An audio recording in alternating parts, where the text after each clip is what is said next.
Yo Minasan, bienvenue sur Naruto Dono, votre podcast audio sur l'univers Naruto. Aujourd'hui, gros drame, grosse frayeur, grosse angoisse. Une rumeur se propage sur la toile comme une traînée de poudre. Et cette rumeur, elle vous plaît pas du tout. Masashi Kishimoto Sensei aurait tout pompé à George Lucas. Et Naruto, ce serait un Star Wars à la japonaise en fait. Quand on entend ça, ça fait mal. Très très mal. Alors nous, on a voulu en savoir un peu plus. Est-ce que l'artiste japonais a véritablement tout pompé sur Tonton Lucas ? Pour le savoir, on va d'abord faire une sorte de petite étude comparative. Et vous allez voir que c'est bluffant en fait. Parce que dans les deux histoires, on a donc un jeune héros qui rejoint le côté obscur de la force pour protéger son amour. Ils sont amis et maîtres, son amour meurt, le jeune héros est au bord de la mort, il combat son ancien maître, il embrasse les rêves d'un nouveau maître plus sombre et bien moins sympa faut l'avouer, il utilise une arme spécifique et tente d'en développer une ultime. Puis, il y a l'enfant de la prophétie, et on va même jusqu'à regrouper deux petits maîtres verts pas très beaux. Bon, là ça crie déjà au plagiat dans beaucoup de têtes de fans déçus. Mais est-ce qu'ils ont raison ? Si cette vidéo avait juste pour but de relayer l'image qui circule sur les réseaux sociaux, on l'aurait pas faite. Nous, on va essayer de voir si c'est justifié tout ce bordel. On est comme ça, et après tout, c'est 15 ans de notre vie quand même, l'enfant renard au Rasengan. Faut pas déconner avec ça.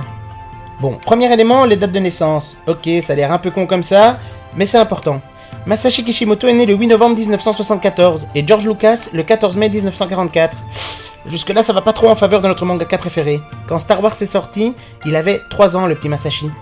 Autant dire qu'il a grandi avec le phénomène de la guerre des étoiles. Ok, il aurait donc tout pu pomper, mais est-ce que c'est ce qu'il a fait ? Nous, on le pense pas en fait, et on va vous expliquer pourquoi. Masashi, il est pas plus bête qu'un autre, et surtout, c'est pas une machine. Comme chaque artiste, il a ses inspirations, il a d'ailleurs avoué lors d'une interview avec The Anime News Network en 2015 qu'il était un grand fan de Star Wars. On va donc dire que cette œuvre a sûrement marqué sa vie et son imaginaire, comme à des milliards de fans dans le monde.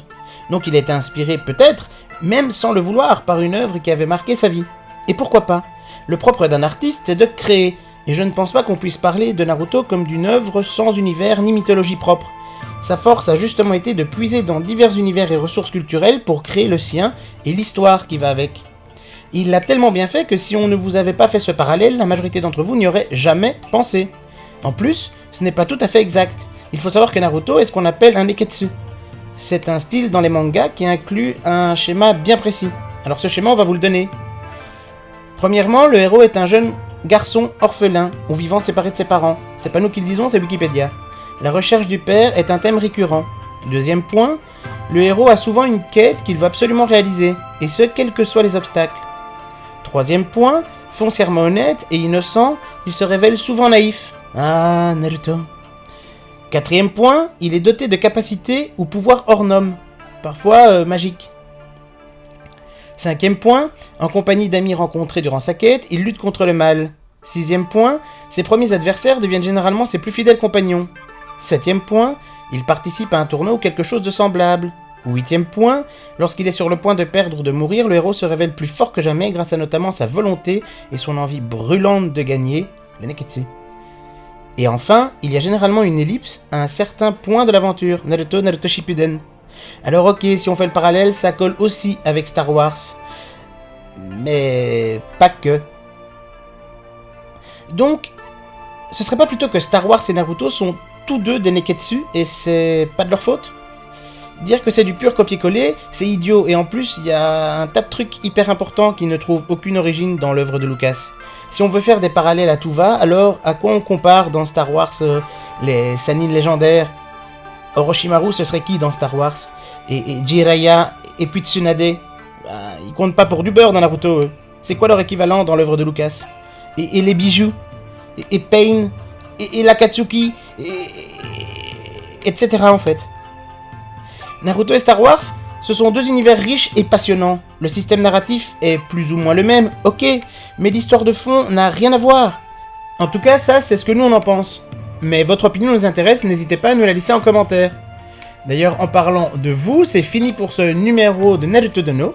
Cet épisode numéro 2 devait être sur les mutras, mais vu l'engouement autour de cette légende urbaine, on a décidé de changer notre programme.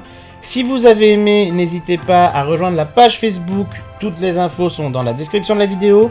Vous pouvez aussi vous abonner à la chaîne. Partagez-la, c'est important. Likez si vous avez aimé. Si vous avez trouvé que c'était du gros caca, eh ben dislikez, c'est pas grave. Vous avez le droit d'avoir votre avis. Et on vous invite aussi à découvrir notre premier épisode sur Toji Mizuki en cliquant ici. Ou alors à participer à notre quiz ultime pour savoir si vous êtes de grands fans de Naruto, des pros de pros, en cliquant juste là. Et nous on vous dit à tous à bientôt. Jana!